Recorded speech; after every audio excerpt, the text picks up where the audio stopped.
estou a reunir todos os documentos, tudo aquilo que eu entendo que é relevante, para ponto por ponto vos esclarecer. Já anteontem prestei uma declaração que responderei na altura própria, ponto por ponto. Irei esclarecer, ponto por ponto, todas as questões que têm vindo a ser noticiadas. Estou absolutamente tranquilo e, ponto por ponto, explicarei no tempo próprio.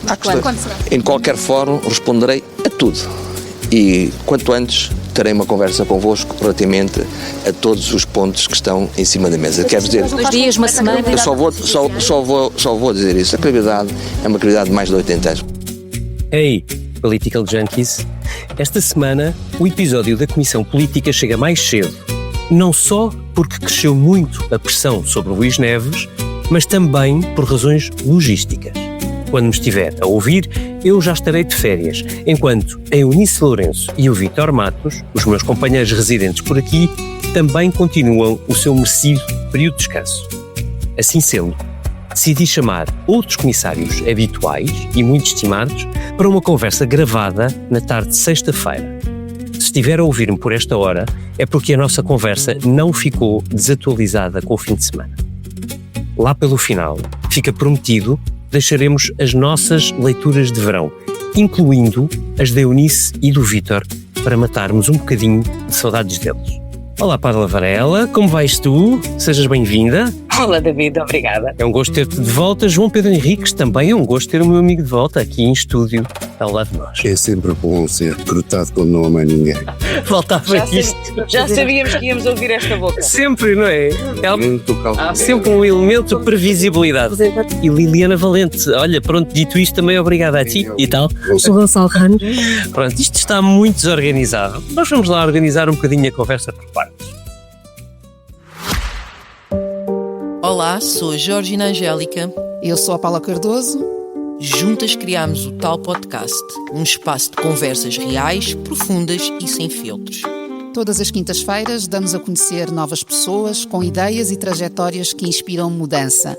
Podem ouvir-nos em todas as plataformas de podcast e nos sites do Expresso e SIC Notícias. Paula, conta-me lá, no fim de semana anterior, o Hugo Soares, líder parlamentar do PSD, dizia na CNN que era sobretudo a Polícia Judiciária a quem cabia dar explicações e não ao Ministro da Administração Interna. Mas as pessoas que tu, entretanto, foste ouvindo ao longo da semana, quer no Governo, quer no PSD, parecem agora estar mesmo à espera de explicações de Luís Neves. O que é que se passou? Não, eu acho que à espera de explicações de Luís Neves está toda a gente, no Governo, no PSD e sobretudo com muita dificuldade em poderem assumir mais alguma coisa além destas posições de tentar aqui ganhar margem durante este período e quando todos os dias saem informações novas. Ainda esta semana o Expresso tem na edição mais uma informação sobre a ausência ou o facto da Polícia Judiciária não ter conseguido encontrar a autorização para a deslocação do dito atrelado. E esta história tem 2 tempos, não é? Ou seja, quando no primeiro momento se soube das obras na casa de Luís Neves com um empreiteiro amigo que afinal tinha obras ou prestava serviços para a Polícia Judiciária enquanto Luís Neves era diretor nacional da Polícia, houve alguma, de certa forma, facilidade de parte da cúpula do governo para desvalorizar a história, enfim, com os argumentos que entenderam, e nós podemos achar que eles são válidos ou não. Mas do ponto de vista deles, aquela história não era, aquela notícia não era uma coisa que beliscasse imenso o ministro e que era possível conter o dano. A partir do momento em que começaram a surgir as novas informações e a história do outro lado, em concreto, da droga apreendida que depois aparece nas instalações do mesmo empreiteiro, a questão tomou uma dimensão bastante mais séria. E a única coisa que Hugo Soares disse, e que o Primeiro-Ministro diz agora, com a diferença que na altura ainda não tinha sido aberto o inquérito, ou pelo menos nós não tínhamos notícia do inquérito, é que agora tem esta hipótese de dizer que vamos ter de esperar pelos resultados da investigação. pouco mais podem dizer. No fundo, o que se percebe das conversas é que há um enorme mal-estar, há um enorme desconforto com a questão e com as consequências que a permanência de Luís Neves tem para a imagem do governo, mas também com a possibilidade dele sair. Portanto, nas conversas todas com vários dirigentes do PSD, atuais, antigos, próximos, mais próximos de Luís Montenegro ou menos, o desconforto é imenso e a incerteza sobre o desfecho desta história também. O que lhes permite, nesta altura, ganhar tempo, no fundo, é a abertura da investigação e remeter quaisquer explicações para aí. Pegando exatamente por aí, Liliana, na quinta-feira, o Luís Montenegro falou da investigação judicial e disse que vamos ter de esperar por ela. Com o que se passou sobre a casa de Luís Montenegro, com a própria Spino Viva e com as investigações em curso, por exemplo, sobre o caso Wilton, que envolve Miguel Pinto Luz, até que ponto faz sentido o Primeiro-Ministro colocar um ministro seu nas mãos da Justiça agora? Bem, isto faz-me recuar um bocadinho, não só para o caso Spino Viva, mas para o mandato de António Costa, que quando começaram a surgir aqueles casos e casinhos, houve o António Costa tinha aquele mantra do a justiça o que é da justiça, a política o que é da política, mas na verdade havia sempre a ideia de, se há uma suspeita sobre um ministro do foro criminal, aquilo tomava dimensões, e tomou, e levou ao fim depois de uma maioria absoluta. Luís Montenegro, a Paula escrevia bem na edição desta sexta-feira que isto é preocupante porque também toca no próprio Primeiro-Ministro, não é? Isto não é só uma coisa... o caso de Luís Neves, temos aqui duas partes. Antes não era meramente, porque não era só, não é? Mas um caso mais de ética, de honestidade, será que ele fazia, não fazia? Era o facilitismo. À medida que se vai saber mais coisas sobre a casa, já não é só isso. Mas sim, mas no início era nestes planos que estava, se ele tinha sido... Se era um facilitador, se era uma coisa do português do desenrasca lá e vai ao amigo. Exato. E não sei o quê.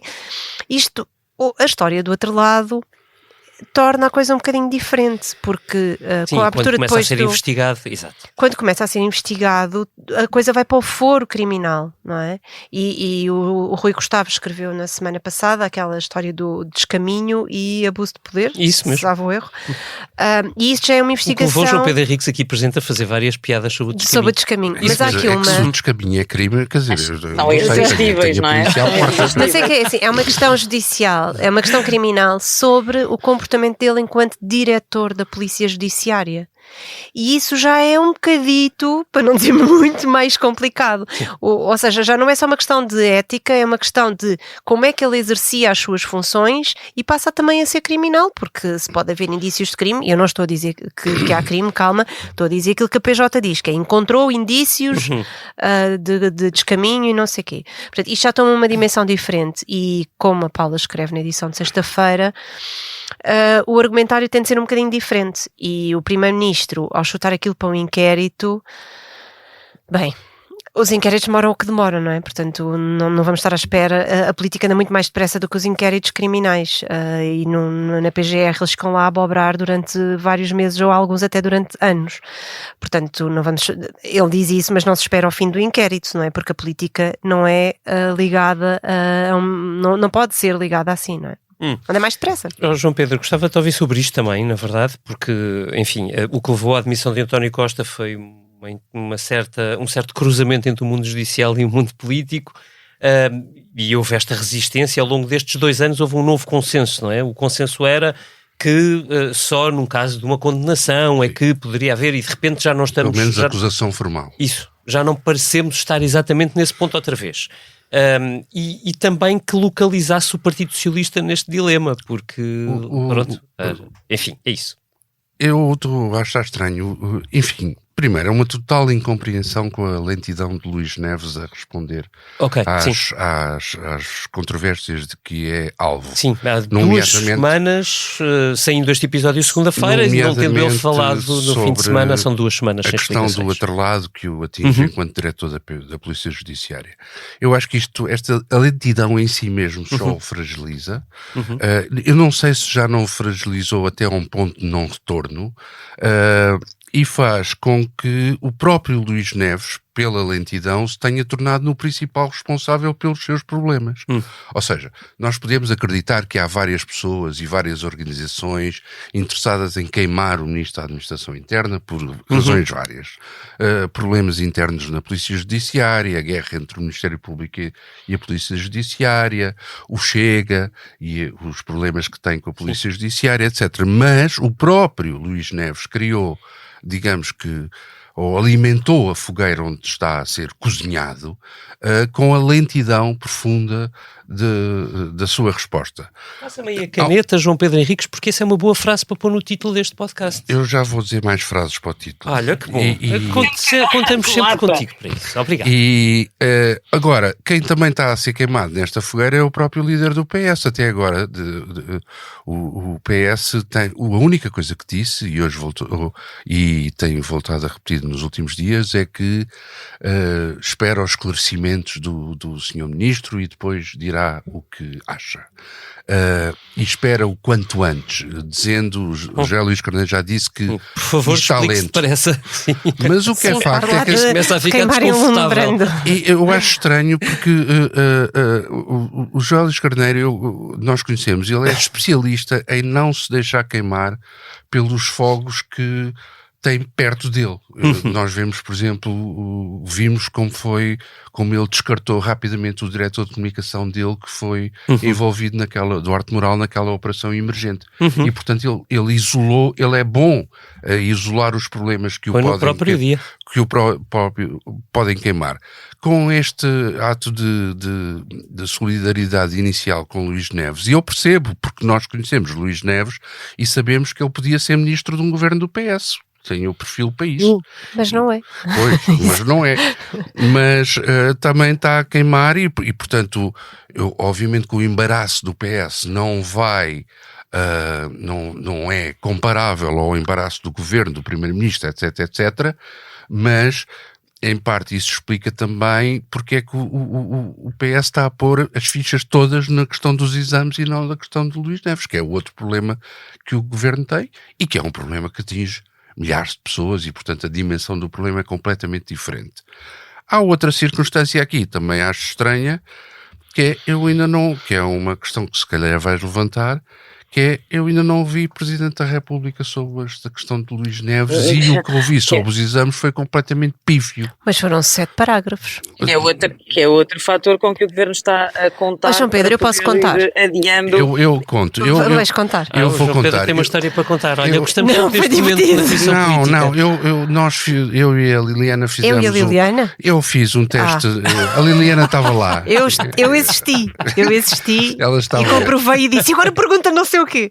Nós fizemos com o chat GPT um exercício de produção de um comunicado de preocupação do Presidente da República com a situação dos exames. Isso é espantoso. Eu disse ao chat GPT, imagina que eu sou o Presidente da República e que temos que produzir um comunicado de preocupação pela situação dos exames. Primeiro, o chat GPT, a primeira resposta que deu é que o comunicado era do professor Marcelo Rebelo de Sousa. E nós não estávamos a experimentar o Amália, atenção, era mesmo o chat. A inteligência artificial ainda não atualizou. Também qual é a pressa? Ainda não apreendeu a existência de António José Seguro. E depois eu disse ao chat, vê lá, o homem já não é o Marcelo, é o António José Seguro, atualiza-se, se faz favor, o comunicado. E devo dizer que o comunicado produzido é mais incisivo do que o comunicado produzido pelo Presidente da República. Como é que isso foi possível? Divulgado. Ler com ironia. Sim, deixa-me... Eu rimo muito, porque havia partes que eram muito semelhantes. Desculpa, aquilo foi super divertido, porque havia partes muito semelhantes, mas depois havia frases... partilhado isso na redação. Havia frases mais incisivas. E aquele tipo era aquela da pressão sobre o governo para funcionar bem. O chat GPT foi mais longe. Houve até alguém que produziu uma piada de evidente mau gosto. Mesmo, não vais dizer. Não, eu vou-te travar. Não digas. Não vou dizer sequer quem inventou a piada. Não. Mas pronto. Não digas. O Presidente está muito sossegado. Está muito sossegado com estas questões. Alguém tem de o travar. E eu acho que eu especulo sobre a possibilidade de uma espécie de um trade-off que tenha sido feito entre Montenegro e Seguro. E vou explicar.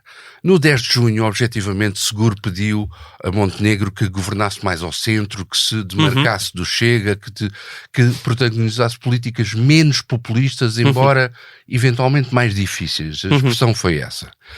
E, de facto, a seguir, assistimos a vários momentos de afastamento entre o governo e o Chega. João Pedro, estás a ser benevolente. Foi mais o afastamento do Chega do governo.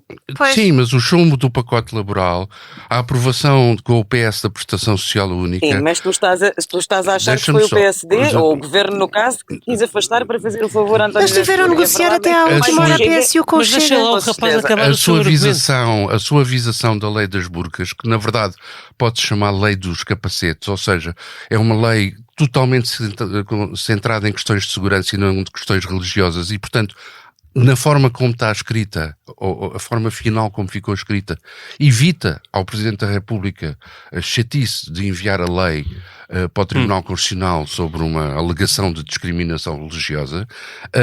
A suavização ainda em curso da lei das bandeiras, aquela lei inventada pelo CDS, em que se acolhem os argumentos do veto presidencial a essa lei. Eu acho que, especulo, que a boa relação de Seguro com Montenegro está a fazer com que seja muito suave. E há uma última coisa. Há uma última coisa que eu digo. O Presidente Seguro tem... Mas prometo que é a última, para já. O Presidente Seguro tem argumentado, já disse, no próprio comunicado sobre os exames disse que falou com o Primeiro-Ministro, falou com responsáveis, etc. Agora, se ele quiser construir uma relação com o país, essa relação tem que ser construída no espaço público, não é com reuniões e conversas discretas com o Primeiro-Ministro e com outros responsáveis do sistema. Ora, com esse ponto eu concordo inteiramente. E Eu sei que portanto, vocês vão querer... Deixa-me só ainda voltar um bocadinho Claro. atrás àquilo que tu estavas a dizer sobre O afastamento. Não, sobre a lentidão das respostas de Luís Neves, porque há um desencontro também entre aquilo que diz o próprio Ministro da Administração Interna e aquilo que agora vem dizer, ou veio dizer, o Primeiro-Ministro, porque Luís Neves prometeu que estava apenas a reunir documentação, os papéis, para depois dar todas as respostas a todas as nossas questões, às nossas, às da Justiça, ou seja, Certo. incluindo as dos jornalistas, não é? E Luís Montenegro já está a remeter para um momento posterior. Mas Que eu ia... o tal Paula, momento, deixa-me pegar agora exatamente no que tu temos de estás a esperar pela dizer conclusão do inquérito. para colocar em cima da mesa este tema. O Chega de André Ventura anunciou uma comissão de inquérito, ela será potestativa, para quem nos está a ouvir isso significa obrigatória, ninguém poderá travar essa comissão, querendo deixar Luís Neves ao lume e obviamente de caminho tentando ir queimando o PSD e o PS. A minha pergunta é, Paula, até onde é que o Luís Montenegro pode resistir a isto?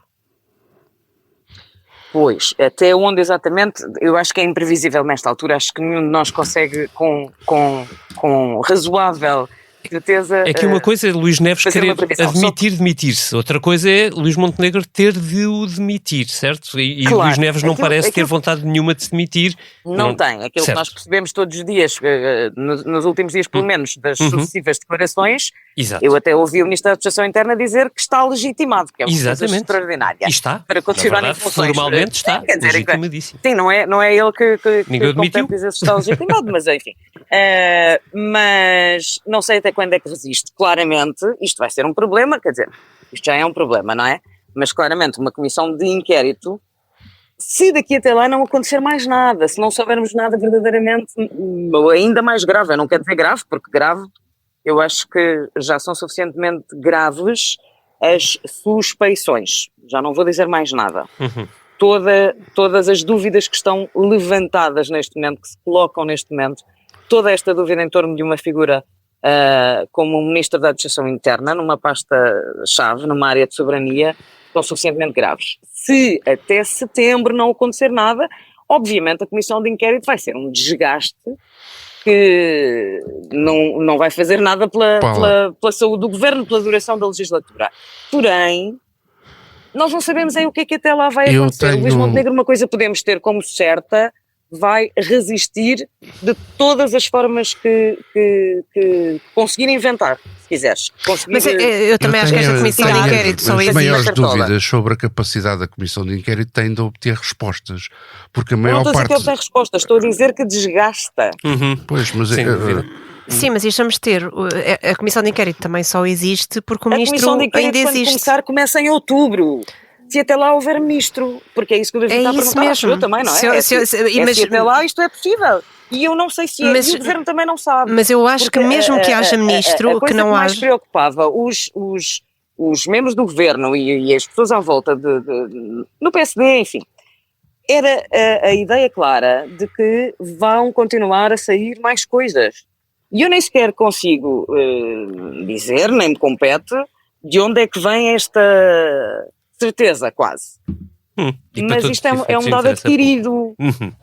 Exato, interessa pouco. O que interessa é que estão com receio de que efetivamente estas informações, ou novas informações, aliás, continuem a vir a público. E, portanto, isto é uma situação que eu acho, sinceramente, insustentável. Coisa diferente é aquilo que o Primeiro-Ministro, eu acho, vai tentar fazer, que será resistir até onde der, e de facto só fazer essa substituição se não tiver outra opção.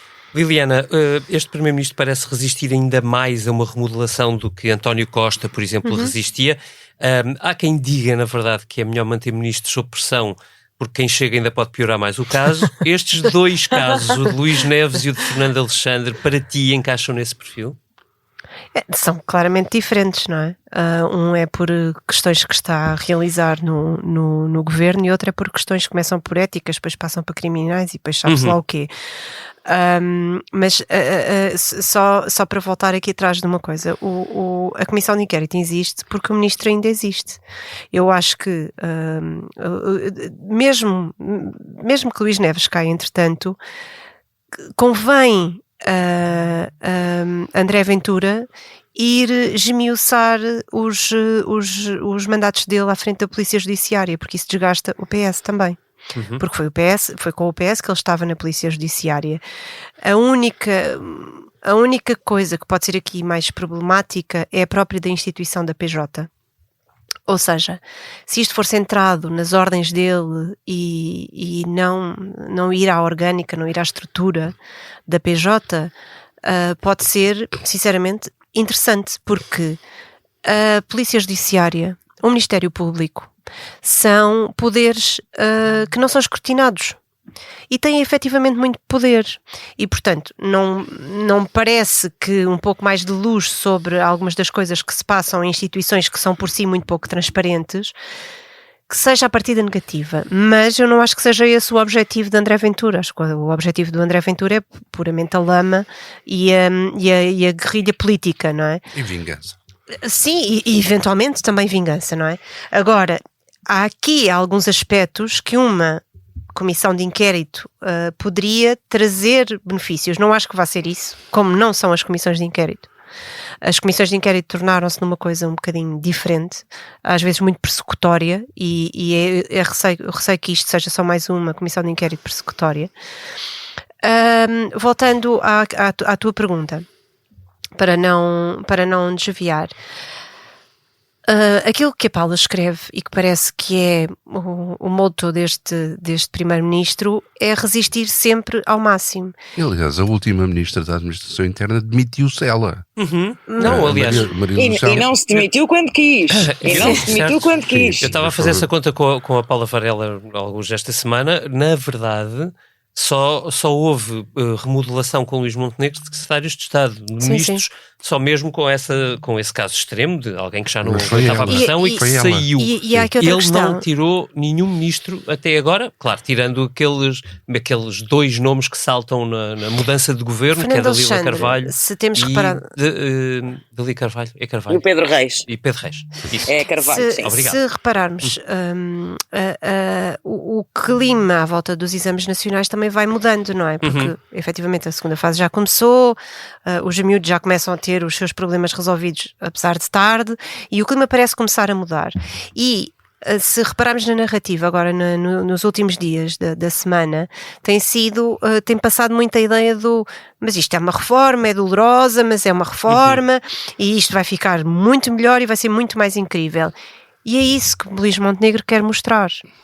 Porque Luís Montenegro tem à perna um parlamento dividido, mas também tem à perna uma pessoa que se chama Pedro Passos Coelho, que leva o tempo a pedir-lhe reformas que ele não faz. E não é de somenos isto. O Fernando Alexandre é a cara de uma reforma, ainda que seja com um scanner, cá está. E é uma coisa que eu acho divertidíssima. Acho que continuo a achar divertidíssima a história da digitalização. Que a digitalização aconteceu. Sim, é maravilhoso. Só aconteceu digitalização. Ou seja, não é tornar digital, é digitalizado, é um bocadinho diferente.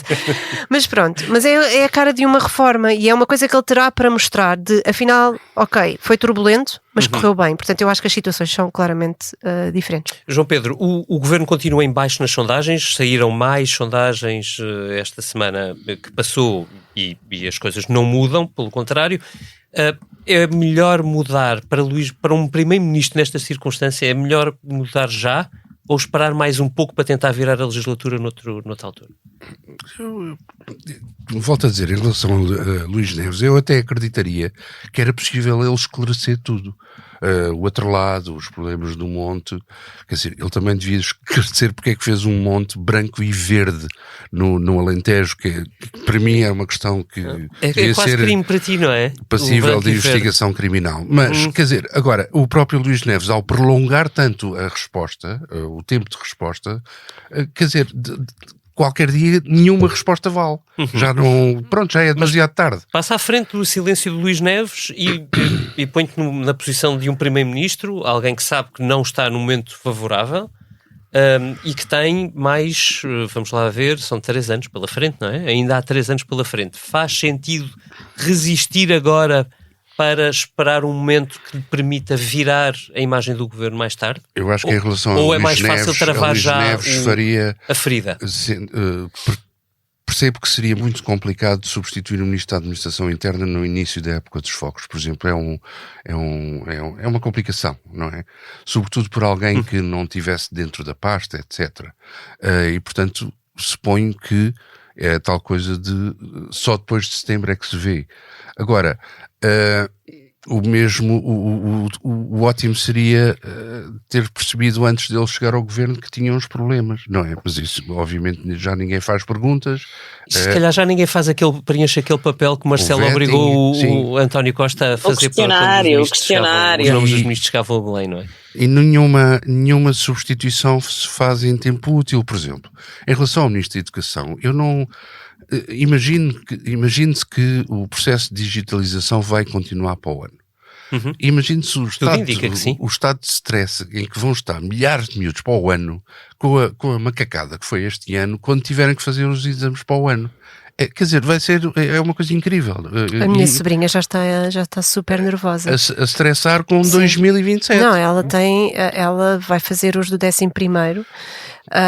E já me estava a dizer: tia, isto é muito confuso e não sei o quê, tenho de estudar muito. Pois tens. Pois, mas também serve para alguma coisa. Também serve para alguma coisa. Eu acho que o caos serviu para. O problema é que se a reforma fosse feita em termos de privilegiar a exigência das crianças que estudam muito, eu até percebo, quer dizer, tudo bem, mas não é esse o caso. O problema é que pode tornar um resultado completamente arbitrário.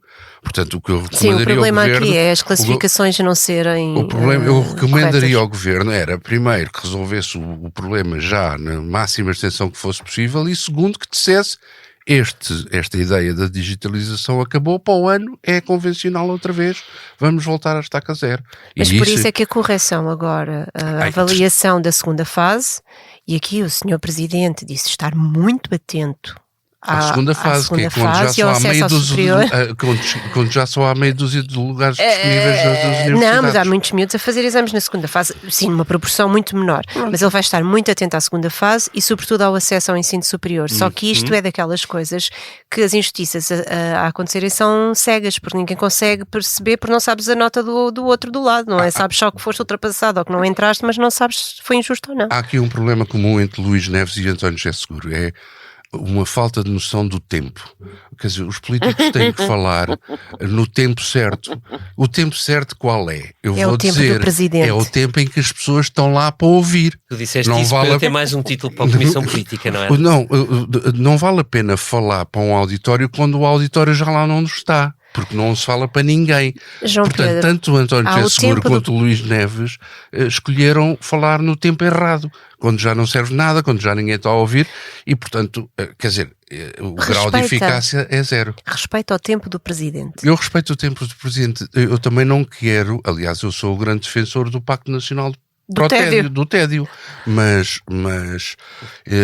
esta necessidade de António José Seguro de se mostrar demasiado contrastado em relação ao Presidente Marcelo tem consequências. Eu percebo que o Presidente Marcelo fosse um exagero, mas também não, nem tanto ao mar, nem tanto à terra. Não é?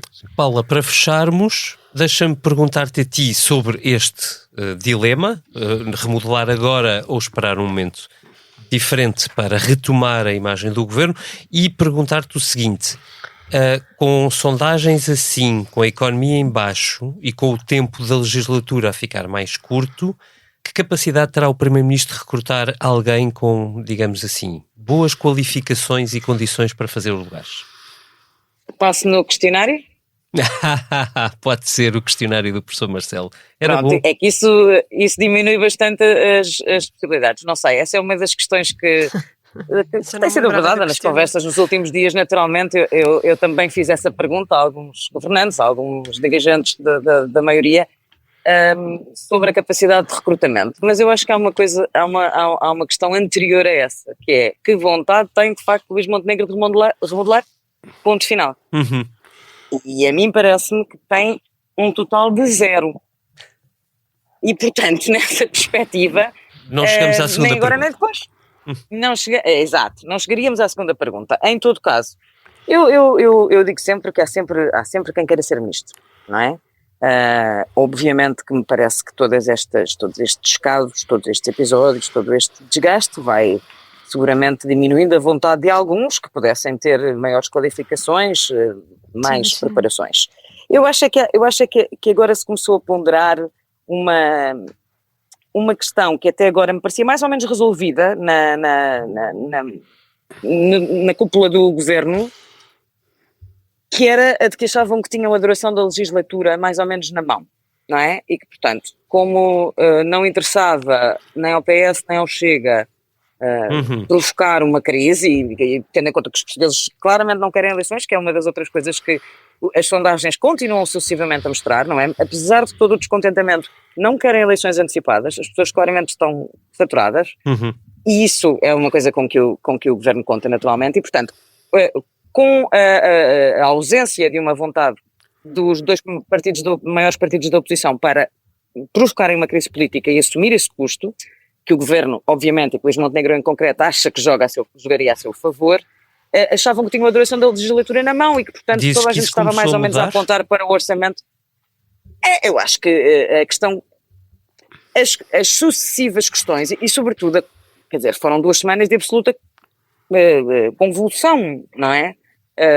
Em que houve muito tempo de silêncios, porque claramente era preciso dar um passo atrás e perceber como é que nós vamos reagir a tudo o que está a acontecer, de que forma, não é? Pensar a estratégia, ou repensar, se quiseres, a estratégia. Foram 2 semanas tão confusas, e estas coisas são de uma tal gravidade que estão a perturbar um bocadinho essas contas. Portanto, eu não estou a dizer que agora acham que vai cair para a semana, não é isso.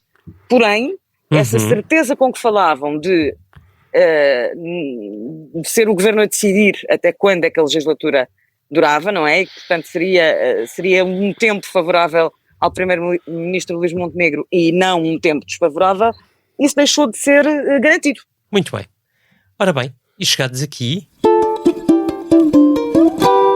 vamos lá saber o que não vos sai da cabeça hoje, num modo um bocadinho diferente. Ora bem, primeiro vamos aos nossos comissários que andam desaparecidos para saber das férias e de que livros levaram. Começamos assim. Olá, comissário Vítor Matos, que tal essas férias? E conta-nos lá, que livros levaste tu debaixo do braço? Olá, David. As férias estão a ser um bocadinho trabalhosas, já te explico. Eu trago sempre, enfim, demasiados livros para o que é possível ler, apesar de estar a tirar umas férias longas. E neste momento estou a ler o Departures do Julian Barnes, que é um livro pequeno, relativamente pequeno, e que eu estou a gostar bastante, mas que na verdade não tenho lido com muita rapidez, porque estou a acabar de escrever o próprio outro livro, mas eu depois isso logo faço saber quando for a altura.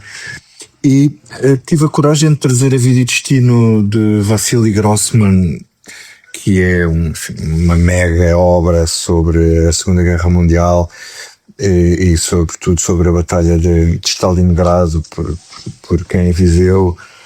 É preciso alguma coragem para agarrar nestas quase 1000 páginas em letras miudinhas. Ainda não sei se vai ser desta, mas pronto, está aqui depositado. E depois ainda trouxe um princípio e um fim de António Lobo Antunes. Trouxe Os Cus de Judas, que é um dos primeiros livros dele e que eu nunca li e que já vou começado, e O Tamanho do Mundo, que é o último livro e que me dizem que é muito bom, mas que eu também nunca tinha lido. Pois trouxe ainda 2 livros de banda desenhada, um Corto Maltese moderno. Eu sou um fã do Corto Maltese. Aqui uma reinterpretação do Corto Maltese pelo Bastien Vives, e o título é Rainha da Babilónia. E ainda o outro livro de mangá, O Bairro Distante, de Jiro Taniguchi, que também é um autor que eu gosto muito, neste caso um autor japonês. Pronto, e aqui ficam os meus livros e as minhas recomendações. Quanto ao resto, direi mais tarde. Grande abraço e bom trabalho e futuras boas férias para todos. Obrigado, Vítor. Um grande abraço para ti também e muito descanso. Então, e tu, querida Eunice, como vai esse descanso e que leituras estás tu a pôr em dia? Olá, David. As férias têm sido boas aqui pelo meu oeste. A primeira semana mais calma, ainda que com muitos jovens aqui na paróquia a fazer um projeto de missão, o Projeto Mais. Esta semana mais agitada, com uma espécie de colónia de férias aqui por casa, com sobrinhos e afilhados. Tenho aqui comigo o Vicente, o Diogo, a Lara, a Maria, e ao longo da semana também tive o David, e fizemos coisas tão diferentes como ir ao pavilhão do conhecimento, ir à praia, ir almoçar à Serra do Monte junto. E para terminar as férias, já em agosto, hei de ter uma semana mais calma porque vou fazer retiro. Quanto a livros para as férias, para além dos que estão ali nas prateleiras à espera de leitura, como esta semana fiz anos, tenho aqui livros frescos. Tenho um livro sobre o rei Dom João V, cuja história conheço mal e estou com vontade de conhecer melhor. Chama-se El Rei Eclipse, de Pedro Senalino. Também recebi um romance policial, Portofino Blues, com base numa história verdadeira, o desaparecimento de uma figura da alta sociedade italiana em 2001, um mistério por resolver. E na prateleira dos livros ainda por ler tenho um outro que já me foi oferecido há mais tempo, mas que também me está a apetecer muito ler, que é 12 Césares, ou seja, 12 histórias de poder da antiguidade até aos nossos dias. Espero ainda ter tempo para ler pelo menos estes 3 e quem sabe mais alguns. Boas férias para quem vai de férias. Muito bem. Um abraço também para a Eunice. E agora vamos aos comissários presentes. João Pedro Henriques, começa tu. Quando é que vêm as tuas férias? Explica aos nossos queridos ouvintes e que livros é que contas por levar. Eu escolhi um mês muito invulgar para fazer férias, mais em dezembro. Agosto. Todo o mês de agosto será passado de férias. Quanto a livros, 2. Um calhamaço para ler em casa ou ler na casa onde eu estiver, ler, por exemplo, deitado no sofá ou uma coisa qualquer, deitado sempre. Sofá. Só porque ele é de Cascais. Não é de Boeiras. Então, eu fico corado, o que é que se passou aqui? Um calhamaço. Os preconceitos de classe são uma coisa horrível. péssimo. Um calhamaço que é um livro intitulado Um Espião em Privado. É umas memórias do John le Carré. O John le Carré é o grande escritor da história da Guerra Fria, escritor ficcionista da Guerra Fria, portanto é um grande ficcionista da segunda metade. Isso é a biografia dele, não é? São memórias, mas são memórias através exclusivamente das dezenas de cartas que ele escreveu a dezenas de pessoas ao longo de 70 anos. Inclusivamente escritores, mas também Maggie Thatcher, por exemplo. Ele não era um homem de esquerda, mas admirava muito o caráter da primeira-ministra Thatcher. O que é que se percebe no livro? Duas coisas. Que ele, até nos recados à mulher Dias, era um escritor. Portanto, se ele queria escrever à Dona Aurora que comprasse meia dúzia de papos secos e um pacote de manteiga e 2 litros de leite, aquilo saía de lá de literatura. E, portanto, todas as cartas que são aqui publicadas foram claramente escritas com uma preocupação de posteridade. Portanto, de um dia serem publicadas, não é? Segundo, percebe-se o rigor com que ele investigava e preparava os livros. Por exemplo, na Rapariga do Tambor, que é uma história que envolve o conflito israelo-palestiniano, ele vai à Síria, vai à Jordânia, vai a Israel, vai ao Iraque, encontra-se com altos funcionários da Mossad, por exemplo, e inclusivamente com Arafat. Ou seja, nós quando lemos aquele livro sabemos que aquilo é ficção, mas se calhar até aconteceu com outras pessoas, com outros nomes, se calhar numa cidade ao lado, e portanto temos um belíssimo retrato da política internacional. Como é que se chama o livro? Lembra-me lá? Na segunda metade do século XX. Um Espião em Privado. As cartas é um livro epistolar, digamos assim. Depois tenho um livro pequenino para levar para a praia, que é o livro pelo qual eu cumpro o meu direito ao sonho, que é um livro intitulado A Quetzal, Atlas de Lugares em Extinção. É uma viagem a sítios muito improváveis do planeta, outros que são sítios que desapareceram por uma razão ou outra, e transportam-nos para lugares que já não existem e que de uma forma ou outra desapareceram. É uma escrita muito acessível e, portanto, eu aqui com este livro exerço o meu direito a ser Indiana Jones, estirado na praia, consigo imaginar isso, a escavar ruínas não sei onde. Muito bem, obrigado João Pedro. Paula Varela, eu sei que ainda vêm longe as tuas férias, mas que contas levar São as minhas e a do Primeiro-Ministro. Essas pelos vistos estão suspensas. As minhas, apesar de tudo, garantidas ainda em agosto, mas lá mais para o fim. As dele, eu acho que é uma pena não ir de férias. O ócio é fundamental para até para ser mais capaz, não é? E mais, mas já teve no futebol, já chega. Mas e então? Conta-me lá. Se calhar foi por isso. Bom, então, um livro de um autor que eu nunca li, já devia ter lido, está naquela pilha dos livros que eu tenho de ler e vamos adiando. Saul Bellow, Morrem Mais de Mágoa, que é um livro de um autor, de resto foi Prémio Nobel, e que eu nunca li. E um livro que eu já comecei a ler, portanto está na mesma pilha, mas eu já comecei a ler e depois é daquelas coisas que por algum motivo paramos e não sei porquê, de um autor que muito aprecio, que é Uma História de Espanha, do Pérez Reverte, que de resto eu acho que foi uma recomendação da Eunice Lourenço. Isso mesmo. Que adorou o livro. Ela é presidente do Clube de Fãs. A Eunice é presidente do Clube de Fãs. Qual é o que vais ler? Não. Eu entro no Clube de Fãs, só não acabei de ler ainda Uma História de Espanha e portanto achei que não podia continuar a adiar.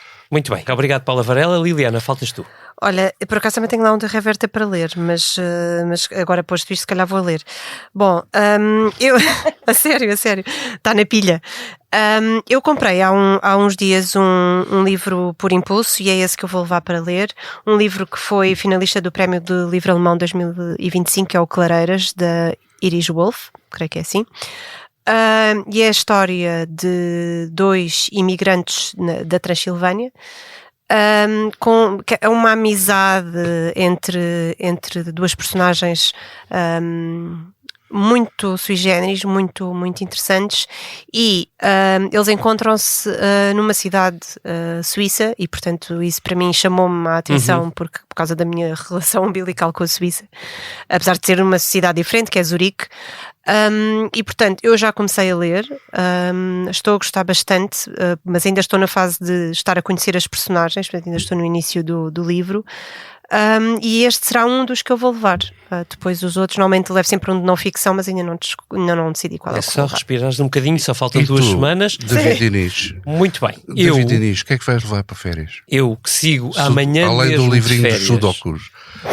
levo um livro que me apaixonou, numa daquelas muitas estantes da Feira do Livro de Lisboa que andei a percorrer lentamente. E deixem-me só folhear até à abertura e ler-vos o arranque para perceberem porquê. É só um parágrafo. Tudo aquilo que amamos e perdemos, que amamos intensamente, que amamos sem saber que um dia nos seria roubado. Tudo aquilo que após a sua perda não conseguiu destruir-nos, embora tenha insistido com forças sobrenaturais e procurado a nossa ruína com crueldade e afinco, acaba, mais tarde ou mais cedo, transformado em alegria. A alma humana não deveria ter descido à terra. Este livro é de Manuel Vilas, um poeta e narrador espanhol que eu ainda não tinha lido também. O livro chama-se E de Repente, a Alegria. E é mesmo aquilo de que estou a precisar. Antes de rumar, agradeço ao João Martins, esta semana na nossa companhia e na sonoplastia, aos comissários convidados também e, claro, a si. É sempre um gosto estar convosco. Tenha umas férias fantásticas e, se for o caso, bom trabalho. Se tiver de ser, pois claro. Para si, um até já, nós, a Comissão Política, descansará apenas uma semana.